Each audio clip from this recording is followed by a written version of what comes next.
All right, guys, so you own a service business and you're getting to the point where you're hiring. Congratulations, it's a really big deal. So I want to go through the hiring process that I use today. I think a lot of people think about hiring in the wrong way, so I want to go through the process. I've got it written out here, the why, the what, and the who, to make sure that we're hiring effectively. I think that it's easy to hire ineffectively, and it can be done wrong. I think hiring is, in fact, I could say, I think it's my opinion that hiring is one of the most important things. It's also one of the most stressful things. It's also probably one of the most intimidating things when it comes to growing your business. And I think that a lot of people think about it in the wrong way. So that's what I'm going to go through here today. So, and also, let me say this before I go. Hiring can also be one of the most rewarding things. If you go through the process, and I'm not saying that this is bulletproof by any means. It's worked really well for me. I'll show it to you here in a minute. But if you go through it and you do it right and you get the right employees, it's extremely rewarding, because not only do you get to succeed, you get to save some time, you get to do all these things, you get to succeed with putting in less effort, but you get to help other people succeed. You get to help other people grow, which is a pretty cool spot that you've worked yourself into as an entrepreneur. So the hiring process, the first thing I want to go through is the why. So pretty simple. Why are we hiring? And I think that a lot of people get to this, okay, I've got so much going on. I've got to hire somebody to help me out. I've got to hire somebody, to get myself organized. Or we need to grow. We need to create more revenue. We need to do whatever. So we need to hire somebody to help us do that. And I think a lot of people think in those two terms. One, I'm busy, or two, we need to be doing more. So when you get to the why, a lot of people are going to think, what can this person do to help my business? So a lot of people thinking like, okay, help the business, right? Which is fine. I wouldn't say that that's a bad approach, but I don't think it's the right approach. So I think, what can this person I'm going to hire do to help the business? And like I said, a lot of it's going to be, it's probably going to be based around revenue. It's going to be based around sales, or it might be based around like some efficiencies or something like that. What I want you to do is I want you to shift your mindset from the why of hiring, from helping the business to helping the actual owner. And the reason is, the best employee, the number one person that's looking out for the business, the number one person that's going to be able to generate growth, generate sales, increase the top line, increase efficiencies throughout the income statement so that the bottom line looks better, is you as the owner. So I want you to start shifting your focus to helping we'll say the owner. Your focus should be, okay, why am I hiring?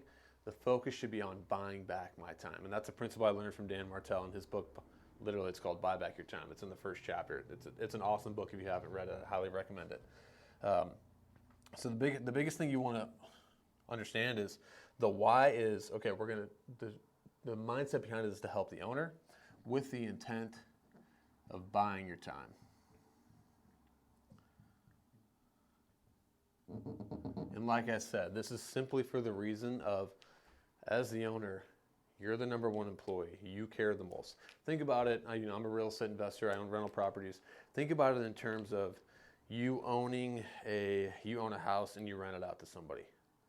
Nobody's going to take care of that house like you do. Even though you got other people living in it, even though they're paying you rent, even though they're supposed to be taking care of the property, you're the one that owns it. No one is ever going to take care of that property like you do. Same thing with your business. You own the business. You're the one driving it. You're the one that is most dependent upon its success. You're the one that benefits the most upon its success. So you need to be thinking in terms of, rather than, okay, what can I do to help the business? You need to start thinking in terms of what am I going to do to actually help myself to be able to get my time back. Because as that time comes back, like I've said, you're going to be able to go back and use that time to generate what we're going to talk about next in this what. So you've got the why. The why is, all right, I'm going to buy back my time. I'm going to create more efficiencies so that I myself as the owner can have more time to put into the business. So now you need to go through and you need to think of the what. And let me backtrack a little bit, because the reason I started thinking about this process again and started going through it is last night on our coaching call, I had a student get on there and he said, hey, Jack, I'm super busy. I need to hire a project manager. And I said, okay, why? His number one reason was, well, we've got so much work, and I've got all these different things going on. He owns a junk removal business that's kind of a side hustle, and then he also owns a contracting business. And the contracting business is really busy. And in his mind, it's like, well, I need to be able to focus more money, more time and effort on this side hustle, and have somebody else run my contracting business for me, or at least give me some more time back there. So his mindset in the beginning, his mindset was right. He was focused on, where do I get this time? But his approach, which is what we're going to go through in the what and who, his approach wasn't the best. His first question to me was, where should I post an ad? And we talked about that a little bit, but I was like, hey, we need to backtrack a little bit here to figure out, okay, why you're doing it. We went through that, and we determined that he was on the right path. He was on this buy back your time principle, which is fantastic. And then we started to go through the what. And when we're not in the who yet. When we started to go through the what, he was starting to get a little bit lost. And the what is, what are you hiring for? We now know that you're hiring to buy back your time. The easy thing to do here to go into the what is thinking about everything that is done in the business that this person could potentially do. And I think that that's the wrong approach. I think the best approach is this, is you're going to do it in a two-step approach. The first step is you're going to do a time audit. For 2 weeks, a day, 3 weeks, a month, a couple of days, whatever you think is appropriate for your business. Maybe you do it on the busiest day every week, or maybe you do it Tuesdays and Thursdays, depending on what your schedule looks like. My recommendation is to do it for 1 week. You're going to do a time audit, and basically for every hour, so it's at the top, let me put the top of the hour, top of every hour, you're going to write down what you did for the previous hour. So let's say we'll go from 8 a.m. and then we'll say 9 a.m. and we'll put 10 a.m. So let's say it's 10 a.m. Like if I was doing a time audit for me, I'd put made video about hiring. Okay, so if I'm going through and I'm thinking, okay, I made a video about hiring and I wanted to get some of my time back, how could I have done that a little bit faster? I'd be thinking, actually, I'm getting into the weeds a little bit there. So go through and do a time audit. That's going to be the number one thing to do there. And then number two, based on the information that you gather from the time audit, I want you to categorize your activity into two categories. The first category is going to be rev generating, and the second category is going to be non-rev generating. Okay, so you did your time audit. You're now categorizing all the things from the hour or based off, however long you did it. You're now going to categorize those into a list of revenue generating activities and non-revenue generating activities. As the owner, in my opinion, you should only be focused on revenue generating activities. Now, there's going to be non-revenue generating activities that you have to do.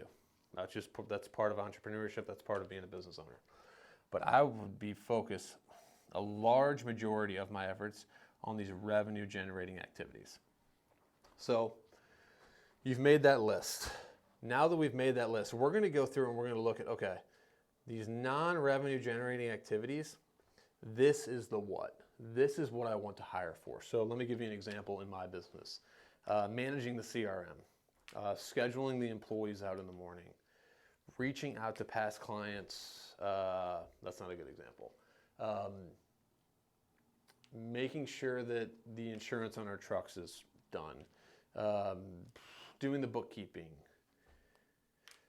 There's a few examples there, but those are non-revenue generating activities that currently, or I don't do it anymore, but as I started to go through this process, I audited and I said, okay, as the owner, I shouldn't be doing this stuff because I know that if I can have my time back and I'm just focused on these revenue generating things, I'm going to be able to make more money.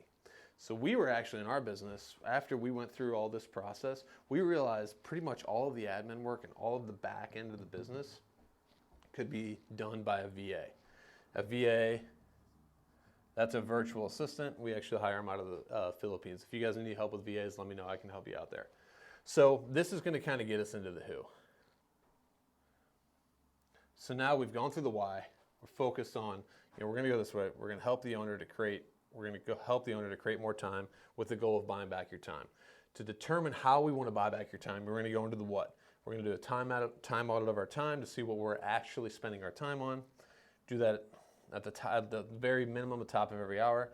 And then after you do that time audit, you're going to categorize all of the things you've written down into 2 different categories: revenue generating and non-revenue generating. Then you're going to take this non-revenue generating list, and that should be your first hire. You want to be able to replacing those things back so that you have more time to spend on the revenue generating stuff. So we've gone through the revenue generating list. We're going to list them out here, and then we're going to figure out who. So in this guy's case, the student, in his mind, he thought, hey, I need a project manager. I need somebody out there helping the guys, blah, blah, blah. And once we went through this exercise, the reality was he doesn't really need a project manager. He needs somebody on the back end of his business that's doing to take care of all these non-revenue generating activities. So in his case, he needed a virtual assistant. The good thing for him is, he thought that he was probably going to have to hire a $25 to $30 an hour project manager, which he probably will at some point, but in reality, he really just needed a $5 an hour, probably part-time virtual assistant. Now, let's say, we go outside of his example and you say, okay, there's some of the non-revenue generating stuff that could have been on his list would be checking on crews on job sites, making sure the trucks are cleaned out, making sure all the tools are there, making sure that all the trucks have gas in the morning, making sure schedules are done, all that kind of stuff. Then maybe we're going to focus on what he actually thought that he needed, which was the project manager. So let's say he needs a project manager. At that point, you want to go through and you want to start to define who it is that you think is going to who it is that you think is going to best fit the job and your culture. So like some things for me are going to be, I want him to be ambitious. I'm a terrible speller, so I don't know if I spelled any of that right, but I want him to be ambitious. I want him to be, with ambitious, I want him to be focused on growth. I'm always trying to grow all my businesses, and I'm trying to do it through the people in the organization. I want to see them grow. I want to see them make more money. You might need them to be detailed oriented. My handwriting's getting bad here because I don't have to bend over it, or whatever. The point is, you start making this list. So, and then you figure out the who, you figure out who it is what you want. You figure out the personal characteristics, and then you figure out the job characteristics or the tasks that you want them to do based on this list. So that's a pretty quick run through of how we approach the hiring process and how I would recommend you approach the hiring process.